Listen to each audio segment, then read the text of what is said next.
केंद्रीय गृह मंत्रालय ने स्वतंत्रता दिवस मनाने के लिए जारी किए दिशा निर्देश। प्रधानमंत्री लाल किले की प्राचीर से ध्वजारोहण के बाद राष्ट्र को करेंगे संबोधित।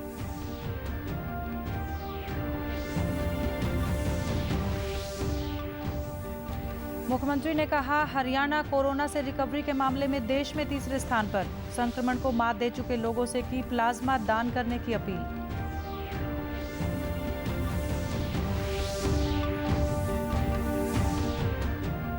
पंचकुला के नागरिक अस्पताल में थेरेपी के लिए प्लाज्मा लिए जाने की आज से शुरुआत। पात्र दानकर्ताओं ने सभी को प्लाज्मा दान करने के लिए किया प्रेरित।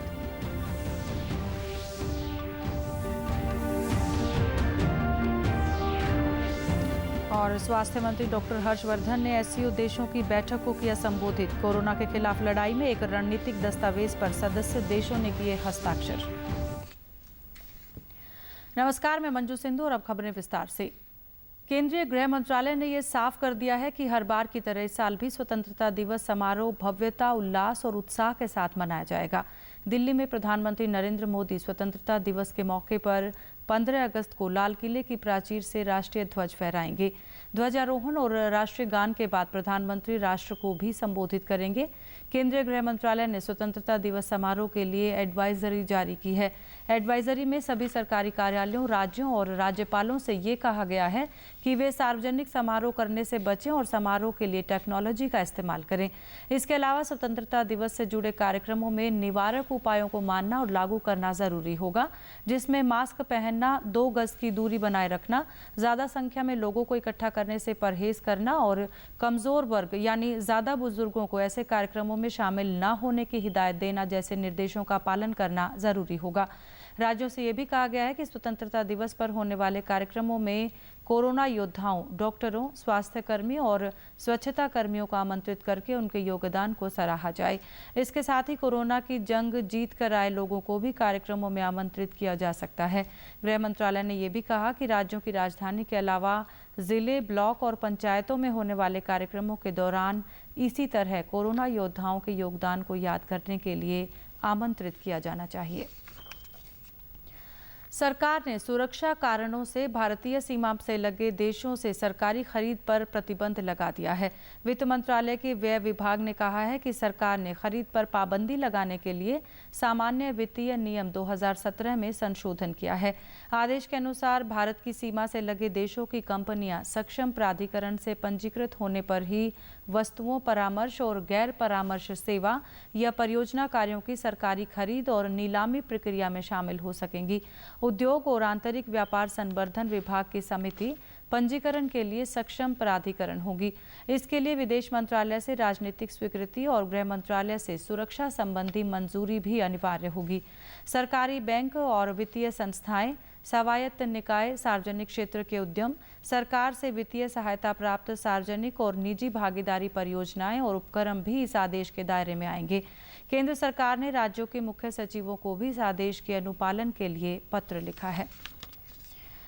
मुख्यमंत्री मनोहर लाल ने प्रदेश में कोरोना संक्रमण की स्थिति को लेकर कहा है कि हरियाणा में बाकी प्रदेशों के मुकाबले रिकवरी रेट बेहतर है।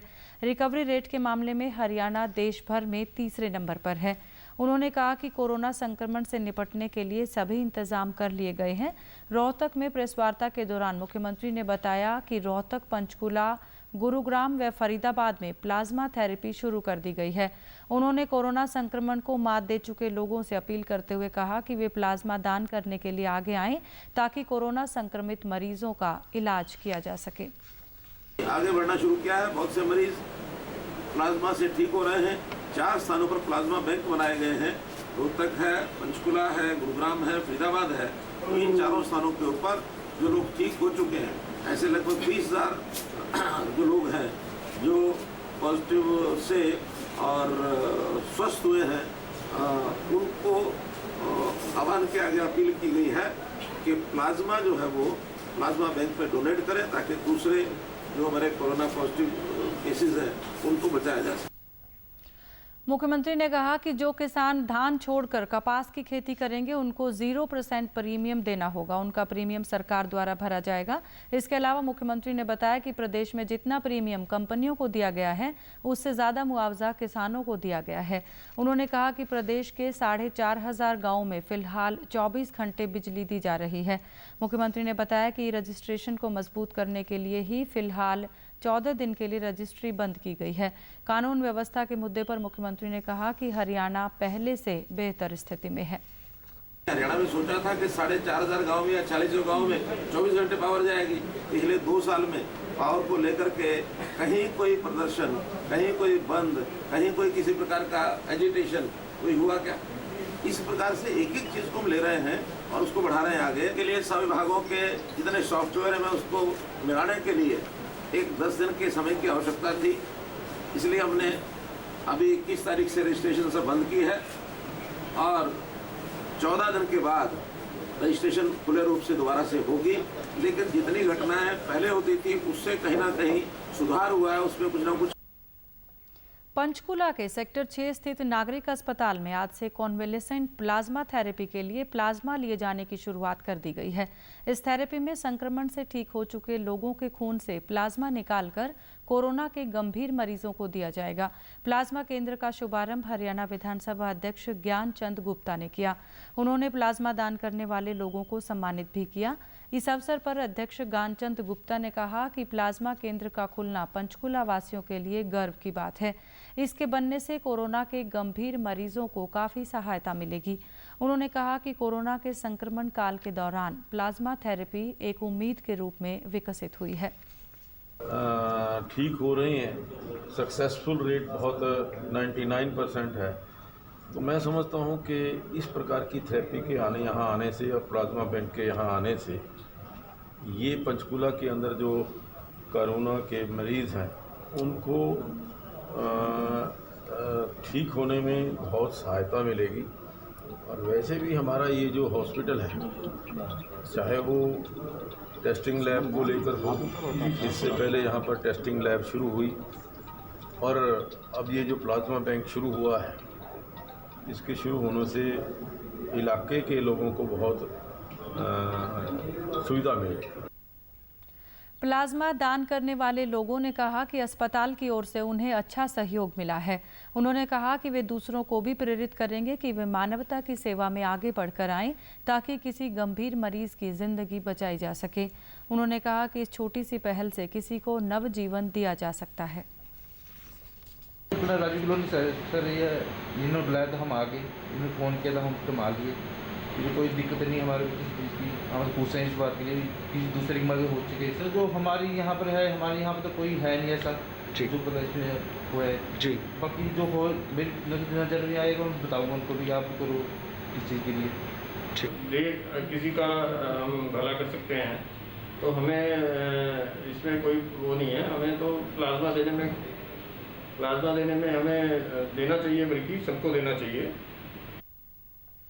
एससीओ देशों के स्वास्थ्य मंत्रियों की बैठक को संबोधित करते हुए केंद्रीय स्वास्थ्य मंत्री डॉक्टर हर्षवर्धन ने कहा कि बीमारी को फैलने से रोकने के लिए भारत ने प्रभावी कदम उठाए हैं। प्रधानमंत्री खुद इसकी निगरानी कर रहे हैं। उन्होंने बताया कि भारत में रिकवरी रेट 63.45% है, जबकि मृत्यु दर 2.3% है। मोर्टेलिटी रेट है वो दुनिया में शायद सबसे कम है, 2.37 के करीब। जो हमारा रिकवरी रेट है वो 63% से ज़्यादा है। हमने बताया कि कैसे अभी तक करीब 15 मिलियन हम टेस्ट कर चुके हैं, हर रोज़ 0.35 मिलियन टेस्ट कर रहे हैं। 1 मिलियन टेस्ट तक हर रोज़ की हम अपनी क्षमता ले जा रहे हैं। किस प्रकार से भारत में जहाँ पीपीई या वेंटिलेटर्स इत्यादि जितने भी हमारे इंडिजिनस लेवल पर चीज़ें हैं ये बन नहीं पाती थी, आज उनको भारत एक्सपोर्ट करने की स्थिति में आ गया है। स्वास्थ्य मंत्री ने कहा कि कोरोना के खिलाफ लड़ने में सभी का सहयोग जरूरी है। स्वास्थ्य मंत्री ने कहा कि कोरोना दुनिया के लिए अभूतपूर्व बीमारी है जिससे सभी को मिलकर लड़ना है। इससे निपटने के लिए सदस्य देशों ने एक रणनीतिक दस्तावेज पर हस्ताक्षर भी किए हैं। आने वाले समय में कैसे मिलकर हम कोविड के खिलाफ जंग को जीत सकते हैं, इस संदर्भ में भारत की तरफ से स्वास्थ्य मंत्री होने के नाते हमने भी भारत का पक्ष प्रस्तुत किया और कैसे पहले ही दिन से प्रधानमंत्री नरेंद्र मोदी जी के नेतृत्व में हम लोगों ने प्रोएक्टिवली और प्रीएम्प्टिव और ग्रेडेड स्ट्रैटेजी अपनाते हुए सारे संसार के अंदर कोविड के खिलाफ जंग में बेहतरीन प्रदर्शन किया। कश्मीर से धारा 370 और 35A के खत्म किए जाने के 1 साल पूरा होने के उपलक्ष्य में भारतीय जनता पार्टी देश भर में वर्चुअल रैली का आयोजन करेगी। भाजपा एक भारत एकात्म भारत कार्यक्रम के तहत 28 जुलाई से 3 अगस्त तक प्रदेशों में स्थानीय भाषा में वर्चुअल रैली आयोजित करेगी। साथ ही 5 अगस्त को इसके तहत राष्ट्रीय स्तर पर वर्चुअल रैली का भी आयोजन किया जाएगा, जिसमें पार्टी के राष्ट्रीय पदाधिकारी जम्मू, श्रीनगर और लद्दाख में 5 अगस्त को कार्यक्रम में भाग लेंगे। 3 तलाक कानून भी 1 अगस्त को पारित किया गया था। इसके 1 साल पूरा होने के उपलक्ष्य में मुस्लिम महिला सशक्तिकरण अभियान के तहत 28 जुलाई से 3 अगस्त तक भाजपा महिला मोर्चा और अल्पसंख्यक मोर्चे के द्वारा मुस्लिम बहनों के साथ भी संवाद किया जाएगा। केंद्रीय प्रदूषण नियंत्रण बोर्ड CPCB ने कोविड-19 से संबंधित कचरे के निपटान के लिए नए दिशा निर्देश जारी किए हैं। बोर्ड ने कहा है कि लोगों द्वारा पहने जाने वाले मास्क और दस्तानों को इस्तेमाल के बाद काटकर कागज की थैली में 72 घंटे तक रखने के बाद ही नष्ट किए जाए। बोर्ड ने शॉपिंग मॉल, व्यावसायिक प्रतिष्ठानों, कार्यालयों और संस्थाओं से भी PPE किट के निपटान के लिए यही तरीका अपनाने को कहा है। बोर्ड ने यह भी कहा है कि सामान्य ठोस कचरे को क्वारंटीन केंद्र से निकलने वाले ठोस कचरे के साथ मिलाया नहीं जाना चाहिए, बल्कि दोनों तरह के कूड़े को अलग अलग रखा जाना चाहिए। कोविड रोगी से संबंधित सभी तरह के कचरे को अलग थैले में मजबूती से बांधकर ही कूड़ा उठाने वालों को सौंपा जाना चाहिए। कूड़ा कचरा कम बने, इसके लिए बोर्ड ने बायोडिग्रेडेबल या इस्तेमाल के बाद फेंकने वाले सामान के उपयोग की सलाह दी है। प्रदेश का नारनौल क्षेत्र देश की सेवा और आज़ादी को लेकर हमेशा ही चर्चाओं में रहा है। चाहे वीर सैनिकों की बात रही हो या फिर स्वतंत्रता सेनानियों की, इस जिले में लगभग 40 स्वतंत्रता सेनानी थे जिन्होंने देश का गौरव बढ़ाया है। ऐसे ही एक स्वतंत्रता सेनानी थे स्वर्गीय बंशीधर जो 1940 में नेताजी सुभाष चंद्र बोस के साथ सेना में शामिल हो गए थे और देश की आज़ादी की लड़ाई का हिस्सा बने। बंशीधर को तत्कालीन प्रधानमंत्री श्रीमती इंदिरा गांधी ने 1972 में ताम्रपत्र देकर भी सम्मानित किया था। बंशीधर के बेटे ने बताया कि उनके पिता आज़ादी की लड़ाई के दौरान विदेशों की कई जेलों में भी बंद रहे। जेलों में रहे और अंग्रेजों से लड़ाइयाँ लड़ी। भारत सरकार से मेरा अनुरोध है कि उनकी कोई भी जगह ऐसी चौक दिया जाए जिनकी मूर्ति लगे।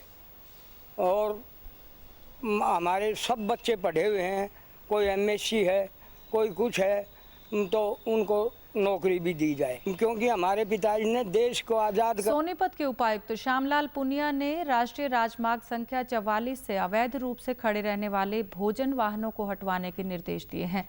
उन्होंने कहा कि किसी भी राजमार्ग एवं सड़क मार्ग पर अतिक्रमण नहीं होना चाहिए।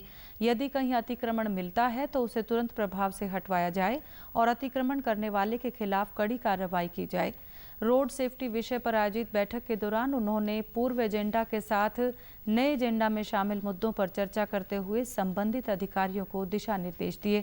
राष्ट्रीय राजमार्ग 44 पर भोजन वाहनों की बढ़ती संख्या पर उन्होंने चिंता जताई कि इससे दुर्घटना की संभावना पैदा होती है। इस समय रोड का निर्माण कार्य जारी है, ऐसे में समस्या और बढ़ जाती है।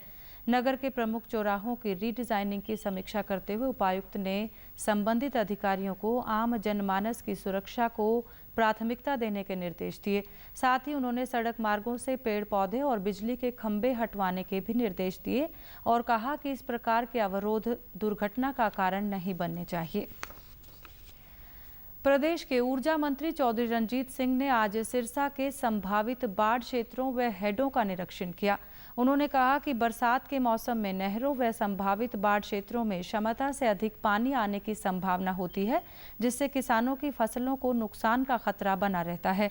ऐसे में अधिकारी इन चैनलों का लगातार निरीक्षण करते रहें और अगर कोई तटबंध कमजोर दिखाई देता है तो उसे तुरंत दुरुस्त किया जाए, ताकि अत्यधिक मात्रा में पानी आने पर भी स्थिति नियंत्रित रहे।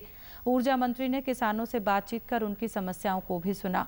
उन्होंने अधिकारियों को निर्माण कार्य में तेजी लाने और निर्धारित समय सीमा में पूरा करने के निर्देश दिए। सिंचाई विभाग के अधिकारियों ने बताया कि नहरों की सफाई पहले ही की जा चुकी है और सभी नहरों में पानी की सप्लाई सुचारू रूप से हो रही है। ऊर्जा मंत्री ने कहा कि सरकार का प्रयास है कि टेल तक नहरी पानी पहुंचे और हर किसान को उसके हक का पानी मिले। और प्रदेश से जुड़ी खबरों को विस्तार से जानने के लिए आप हमारे साथ फेसबुक, ट्विटर और यूट्यूब के माध्यम से भी जुड़ सकते हैं। हमसे जुड़ने के लिए आप हमारे सोशल मीडिया हैंडल को फॉलो कर सकते हैं। अंत में इस बुलेटिन के मुख्य समाचार एक बार फिर। केंद्रीय गृह मंत्रालय ने स्वतंत्रता दिवस मनाने के लिए जारी किए दिशा निर्देश। प्रधानमंत्री लाल किले की प्राचीर से ध्वजारोहण के बाद राष्ट्र को करेंगे संबोधित।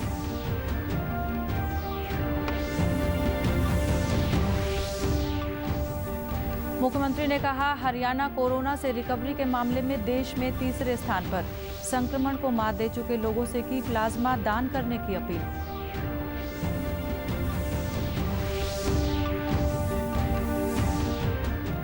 पंचकुला के नागरिक अस्पताल में थेरेपी के लिए प्लाज्मा लिए जाने की आज से शुरुआत। पात्र दानकर्ताओं ने सभी को प्लाज्मा दान करने के लिए किया प्रेरित।